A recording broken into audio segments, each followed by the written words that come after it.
دنیا میں سیاسی اختلافات کہاں نہیں ہوتے؟ سیاسی اختلافات دنیا کے ہر خطے میں ہوتے ہیں، ہر ملک میں ہوتے ہیں، ہمارے ملک میں بھی ہیں، لیکن ان اختلافات کو دشمنیوں میں تبدیل کر دینا، عداوت میں تبدیل کر دینا، ایک دوسرے کے خون کا پیاسا ہو جانا۔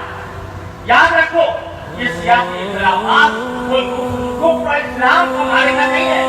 کیا یہ پاکستان اس لیے بنا تھا کہ ہم ایک دوسرے کے گلے کاٹے؟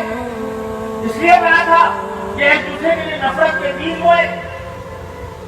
خدا کے لیے ہم ہوش میں آئے، اختلاف کو اختلاف کے حد میں رکھیں۔ آپ جو چاہے آپ کا جو سیاسی نظریہ ہو، لیکن ایک دوسرے کا گلا کاٹنا، ایک دوسرے کے اوپر حملہ آور ہونا، ایک دوسرے کے اوپر جھوٹے الزامات لگانا اور ملت کو، امت کو تقسیم کرنا، کہ یہ ایک